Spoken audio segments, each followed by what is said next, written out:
ayoko ng ganon. Mas maganda, malinaw, hindi ako na advisor ng Filipino Guerrilla Forces.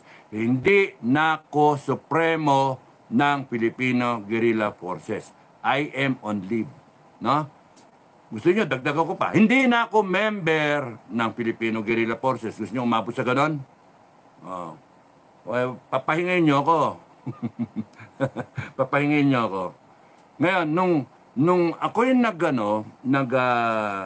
nag-resign as a Supremo, marami nagtawagan matapos nung vlog na yon. Marami nag-message.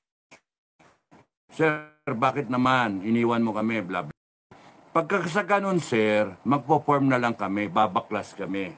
So may mga commander, Luzon to Mindanao, na nagsabi, they will from the Filipino Guerrilla Forces. Bakit naman? Bakit naman? There are certain differences, mga ganon, sa leadership. There are certain dislike. Sabi ko, hindi. Kaya lagi ko binablog na you manage the differences. Ay, hindi na, sir. Kasi pangit minsan yung yung di namin gusto. Gold crosser kami, pero ayaw namin masabihan kami na duwag. Ganun ba? Pare kami mga veterano, MUP, pero pangit naman yon na may mag-resign na lang kami. So, ganun. Sabi ko, okay. Okay, free ano yan. Huwag nyo nang pasakitin yung ulo ko. Huwag nyo nang pasakitin yung ulo ko. Yun nga, sir. Kaya nga, free will yan. So, decision namin, sir. Ganon din ang OFW. Nagsasabi, sir, paano na yun? Kaya kami sumali dahil sa inyo. Ganon. Okay, sorry sorry po. Sorry. Sumali kayo. Pahamak pa pala ako, no? So, nung sinabi nilang magtatayo ng bagong grupo, at in-invite ako to help them, to lead them, to advise them, hindi ko mahindian. In spite of the fact that it is true meron akong health condition. Ngayon, ay sinimulan natin na FGF dahil lang differences ng leadership. Okay? Ayaw kong mauwi sa siraan ang FGF. Okay? That's why umuo ako dito sa kabilang grupo. The Filipino Guardians of Freedom. FGF din, Filipino Guardians of Freedom. Actually, I was thinking na re-remold natin ang FGF as a group into a Filipino Guardians of Freedom. Okay? Kasi marami nagsasabi natatakot sila sa guerrilla ang dating. Ganun ba? O sige, madali, kausap. So, pagka nagrehistro tayo, we will make it a Filipino Guardians of Freedom. It's now pending already. Lilitaw na yon. So, ang punto, what's in a name? What's in a name? Ang mahalaga nasa puso, yung inyong ang inyong simulain, ang inyong objective, ang inyong commitment, no? So, yung Filipino Guardians of Freedom, may nagsabi pa, dagdagan natin. Sovereign Filipino Guardians of Freedom, para merong distinction yung kay Commander Bukay na FGF ngayon, Supremo Commander Bukay, at yung Sovereign Filipino Guardians of Freedom, SFGF, para may distinction. So S, madali, Supremo, o di original Supremo yun, tapos FGF. Pero ang meaning is Sovereign Filipino Guardians of Freedom. No? Yung logo, tsaka na natin pag-usapan yon, no? Yung patent ng logo, we hold it. Okay? I am holding it. That's why we are having it redesigned para yung bumili ng t-shirt dun sa FGF, okay lang, gamitin nyo. Filipino Guerrilla Forces. Yung isa naman, Sovereign Filipino Guardians of Freedom, halos parehas. Now, may option yung Sovereign, yung SFGF, para madaling, ano yun, di ako salita na salita. SFGF, madaling magplano naman nung whatever because no one has the monopoly ng idea, ng mga design, etc. etc. So, yung gustong sumali sa SFGF, sumali kayo. Now, ayoko yung nag-aaway yung mga tao. Ayoko nag-aaway. Ang di ko lang mahindian, kasi yung sinasabi ng kasama, na sir, kaya kami pumunta sa FGF dahil inyo. And that sunk in, ano?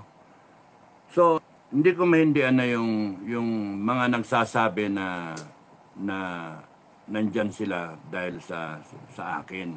Okay, I got you in. So, sali kayo dito dun sa SFGF. Yun na lang. So, dalawang grupo.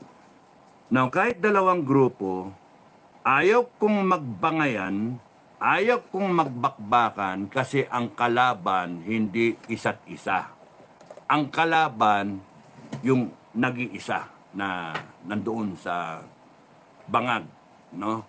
Yung mga tiwali, yung mga drug addict, yung mga komunista, yung mga abusado, yung mga binabaliktad yung batas, ginagamit yung konstitusyon, mine-weaponize, yung mga mapang-abuso, yung mga magnanakaw. Yun ang kalaban, hindi FGF sa FGF. Okay? Hindi commander to commander. Okay? Kaya ayokong makadinig ng nagwawasakan, nagsisiraan, because pupukpukin ko sa ulo talaga, sasapakin ko. Paano nyo sa akin yung magsiraan kayo, sapakin ko pare-parehas. Ano ba tayo? Okay na, off the talk, di ba? So, yung FGF, BFGF, yung SFGF, if you want to follow my advice, you follow my advice. But give me time to rest naman. You let me rest, no? At kung makakarinig ako ng katiting na siraan, ay talagang babatukan ko, no, sasapakin ko. Lumaki kayo sa ayos, no? Huwag yung mag-ingay-ingay. Tama na, tama na. Gustong-gusto yan ng kabila. Okay? So, ang title ko, Strategic Alliance, Strategic Alliances. So, dalawa man maggrupo, magtatlo, kasi malaki nga eh. Ano may sinasabi? 40 million, nasabi 50 million. Nasaan na? That's why, yung mga mali dito sa umpisa, aayusin dito sa sumusunod na grupo. Everyone who wants to join SFGF, you will be vetted properly. Kasi yung FGF na original, maraming nakapasok na questionable, no? Hindi mo alam kung doble kara, hindi mo alam double agent ng kabila, hindi natin alam. That's why they have to be vetted properly. Yung mga affiliates, you continue on as affiliates dyan sa FGF. Pero ang advice ko nga sa inyo is to show the numbers. Hindi yung sabihin nyo may numero, hindi na yan, million, maya wala na. Inaasahan kayo ng taong bayan na milyon nga. And then wala naman pagka-actual, di ba? So, there's something wrong. That's why you need to correct it. Yun lang naman, you need to correct it. Well, anyway, I'm out of it. I'm not supremo, I'm not advisor. That's why, wag nyo nang, Commander Bukay, wag mo nang i-connect ako dyan sa FGF. Wag nyo nang sasabihin na sang-ayon kay Supremo. Wag na, erase that already. Be independent. Sabi ko, sabihin mo, sabi ko, Commander Bukay, o, yung ganun ba? Stand alone, yung ganon. Identify with the group. Be the commander. Yun yung di ba? Be the commander. and refrain from yung mag-aabot sa babanatan yung kasama, babanatan kung sino-sino. Wag ganon. You understand the problem. You understand yung sinasabi ng tao. Because we are not here to destroy relationships. We are here to build relationships and hopefully build a strong organization. Ngayong hati, dalawa, ikaw, ako, well, let's see kung merong ma-attain na strategic or tactical alliances. May objective. Iba yung kunyari na objective ninyo, iba yung objective itong grupo, as I see. So, let's see kung saan pupunta, di ba? Pero, free will ang lahat ng members. Ewan ko sa FGF, di ko napakikilaman na FGF. Dito sa SFGF, ako magbibigay na ng advice para walang conflict. Walang conflict of interest. Malinaw. Ayokong makakadinig ng nagbabangayan ang mga tao. Ayokong magkakadinig ng siraan. No? Let me be clear. The moment na makadinig ako naninira ng tao, ng kapwa-tao, it ends now. It ends now. You are weakening the organization. So, you stand alone, FGF, guerrilla forces. Let SFGF stand alone. Bahala, walang pakialaman. Now, you might be allied into one single goal, pero walang pilitan. It's all voluntary.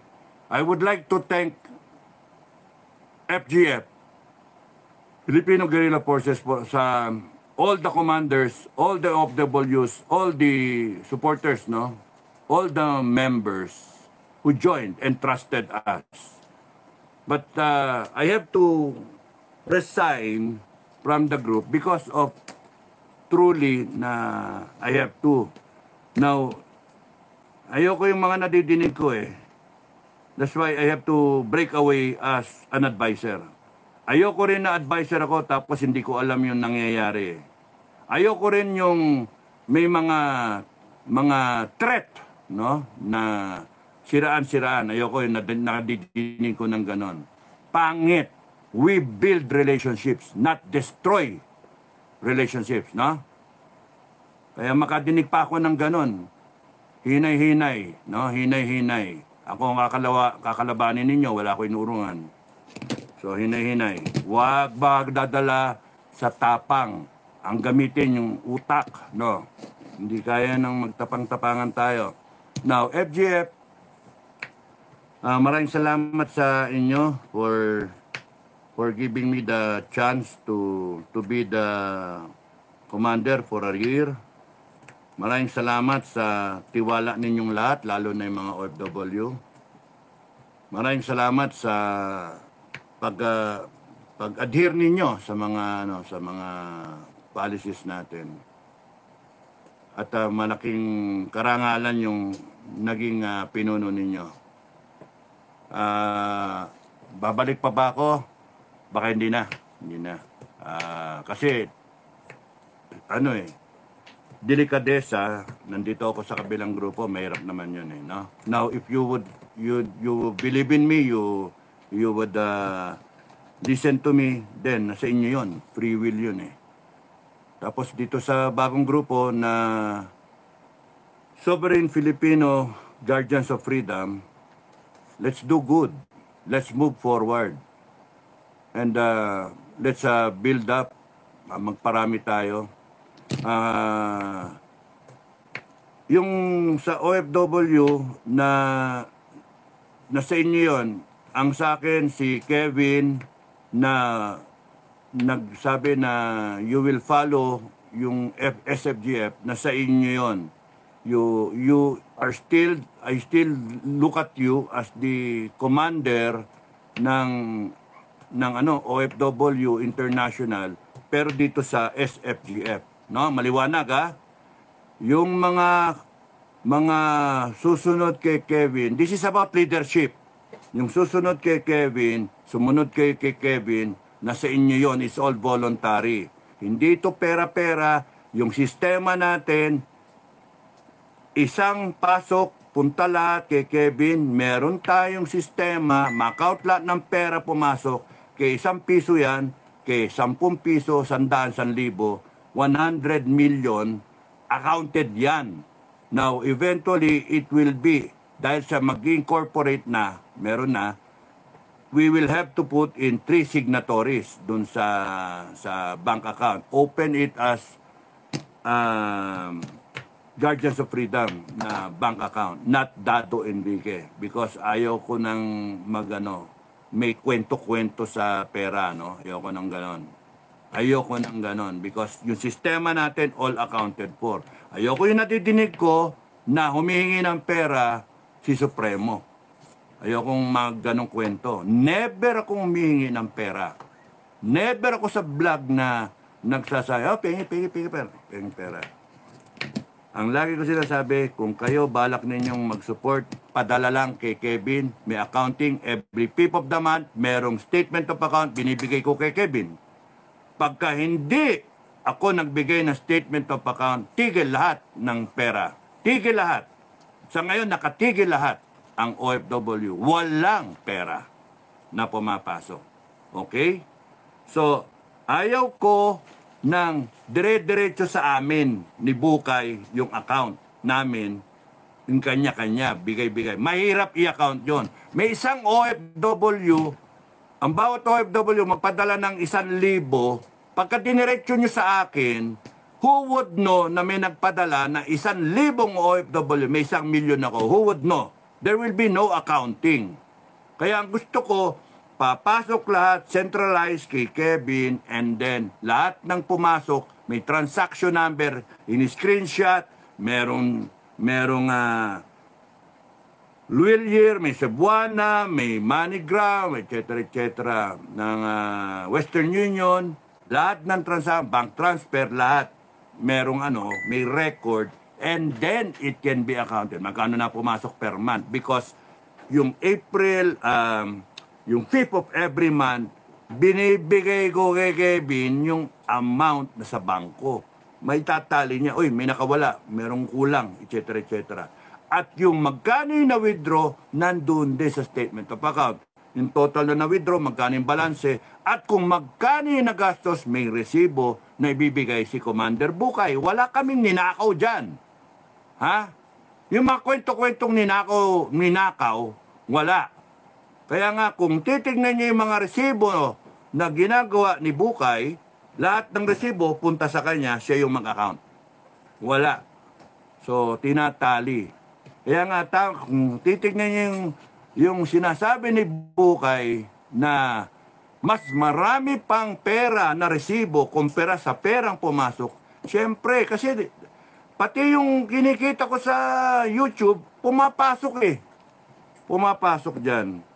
So, ayoko nung may nagko-question, na meron naman nag-question, na mga commander pa at mga members. Bakit nagkaganon? At ayoko nang pinag-uusapan yan, kasi unfair yun eh. Meron tayong sistema. Kahit mag-witness ang mga OFW, alam nila yung sistema. And Kevin is very good in accounting everything. No? Nakikita niya eh. Nako-correct. May kulang. Basta ang instructions ko pagka may problema, cut. Shut down. Wala. Parang pagka-factory, may mali sa production process, pindot ng switch, off, tigil lahat ng makina. Chichikin. Nasaan ang problema? Okay. Kasi kunyari sa akin, yung diretso sa akin, yung sa ATM ko o kaya sa aking ano tawag doon? GCash account. Paano nyo malaman na may 1,000 na OFW nagpadala ng 1,000 bawat isa? That's 1 million. And then wala akong nilalabas. Pipigain ko yung yung organization. Pangit. Hindi tama eh. So maganda, kahit 10,000 OFW, may umabot na 10,000 OFW. Oh, isipin nyo, tig 1,000, that's 10 million. Who would account? Kung dinediretso nyo sa akin. Kaya nga, hindi tama yun. I want every transaction accounted for. Kahit yung sabihin ninyo na diretso nyo sa akin para sa sarili ko, I want it accounted for because I want a tally later on. Because if this happens dun sa nagawin kong pilot project later on, is only yung mga pera ng OFW kasi hard-earned money yan eh. So yun yung ano. So sa pera, kulang pa ng isang buwan tayo, Bukay, kulang pa tayo ng isang buwan na wag mong yung sinabi mo sa vlog mo na dinig ko yata na ano yun, yung tinatamad ka. Wag ka tamarin. Ano yun? Obligation yun. You account all the resibo and then give it to Kevin. Yun yung ano. Para walang masabi mga tao. Okay? Ayoko na nang may dagdag pa na tinamad. Wag. Obligasyon yun. Usapan yun. Yun yung sistema. So wag niyong baguhin yung sistema. No? Ngayon, umalis na ako. Gawin niyo lang yung isang audit na yon, yung last month. For the month of March. The month of March. O February. At tapos yata February. So March. February, March. No? So gawin niyo yung ganong audit, yung audit na yon, the month of March. Iba na yung April. Okay na. Wala na yan. Kinat ko na eh. Pinakat ko na. So, yun na lang. And then, you can change whatever system you want. Inyo na yan eh. FGF, inyo na yan. Guerrilla Forces.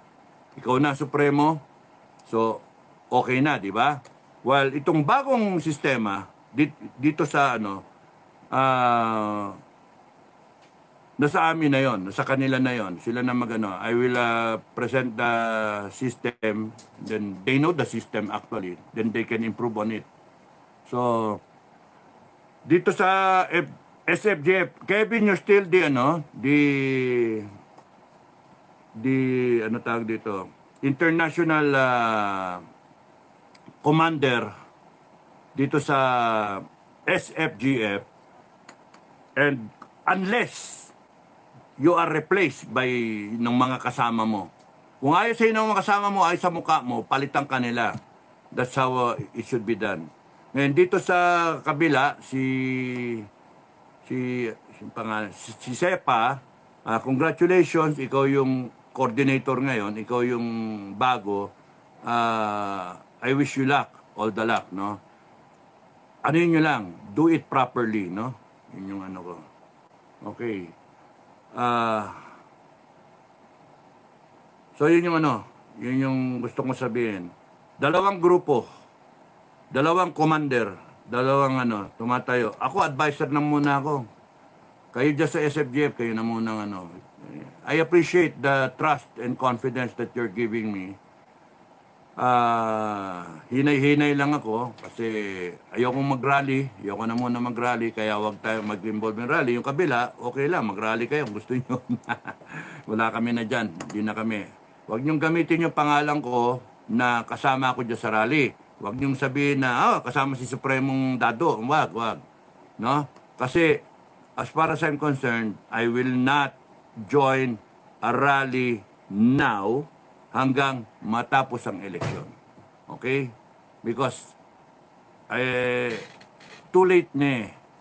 Nandyan na eleksyon. Lahat sila gusto eleksyon.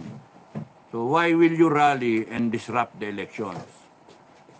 Let's just have the election. And let's see the results. Ganun lang.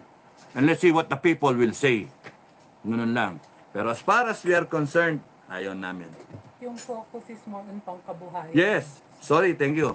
Yung SFGF, Sovereign Filipino Guardians of Freedom, ang focus ngayon na napag-agrihan is more on livelihood. Establishing, going back to the original na intent of namin na when tinatag namin yung FGF. Going more on livelihood, may mga nadinig kasi akong kwento sa mga members. Ganun ba? I'm so sorry, sabi ko. Tama lang yung umalis ako. Because I was remiss in being a leader. May namatay na. Si My Love of FGF, My Love, I'm so sorry. Pumunta ka dito, namatayan ka ng family member, hindi kami nakatulong sa iyo. And I feel so bad na may mga ganong members tayo na nangangailangan, tas di natin matulong. We protect our own nga eh. Napunta masyado sa politika, no? Kaya nga, itong bagong grupo will move forward doon lang sa kabuhayan. Kita ka. Doon lang sa kabuhayan. So, it's a matter of being able to establish yung mga project, livelihood project, so that build up on it, and then may plano na akong naisip. So I'm advising this sa SFGF so that every member will benefit from the group, so that eventually the people will be happy. Will have, nakakatulong pa sa gobyerno, nakakatulong pa sa mga LGUs para mag self-sustaining, no? Kung yung politika, wag niyong isipin yung politika na yan. May mga nagsasabi sa akin, gamitin yung grupo, tumakbo ng vice muna, tapos noon later on presidente. May nagsasabi kontra yun. No, I will not, no? I will not. Kaya ni Sara yan, let her be the one to lead the country. Suportahan na lang natin si Inday Sara. Hindi dapat kontrahin si Inday Sara. Let her perform her destiny. Let her be the one to lead the people. Kung sakasakali na hindi niya tatapos, hindi niya napaganda ang Pilipinas, that's the time. I'll be there after, if ever. Pero may condition dun eh. Kailangan magkaroon ng transition, which I will be blogging about for the coming days hanggang sa matapos. 365 days of transition. 1 year. 365 days of transition. I'm going to make a whole playlist about it. Isang doon. Day 1, Day 2, Day 3, Day 365. Ano ang dapat nating gawin? Ano ang dapat gawin ni Inday Sara? Ano ang dapat gawin ng isang revolutionary government para ma-attain natin ang isang Pilipinas na maganda? Isang Singaporean type or better than a Singapore type na Philippines in our lifetime. So, mas maigi pa yung kesa yung mag-rally-rally, mag-ano-ano. Hayaan yung mag-rally-rally mga tao. Total, election fever. Hayaan mo sila. Hayaan nyo na sila. Patapusin yung election, tignan natin. Kung magkakadayan, then let's cross the bridge when we're there.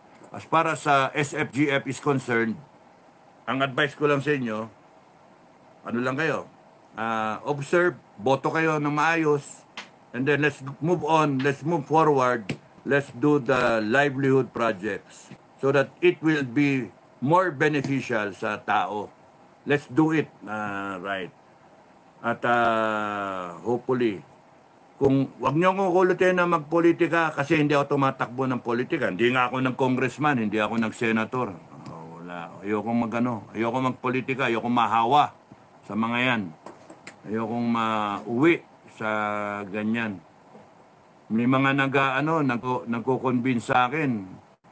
Kasi baka mamaya may vested interest din kayo, makinabang kayo. Ayoko na ng That's why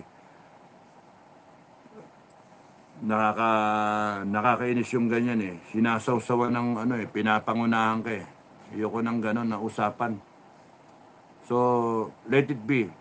Ngayon kayo na may mga ambisyon na tumakbo, kayong mga may ambisyon na tumatakbo ngayon, no? Kayo ang dapat singilin ng taong bayan pag hindi nyo na bago. Panay kayo ganyan, ngak-ngak, wala naman kayo solusyon pang sinasabi. Kopyahin nyo lang. Sasabihin ko na sa inyo kung ano yung pananaw kong solusyon. Kopyahin nyo kung i-implement nyo kung ano yung gusto nyong gawin. Kung ma-implement nyo. Yung akin kasi is under a revolutionary form of government. Ayusin lahat. 365 days. Then we hold a snap election. We reboot everything. That's the only way na maayos natin to is we reboot everything. Yung palit-palit tayo, wala mangyayari. Ingrained na yung nandyan Yung corruption, wala na. Lahat corrupt. Yung mga abusado, abusado. Yung droga, nandyan na. Bili ka, andali.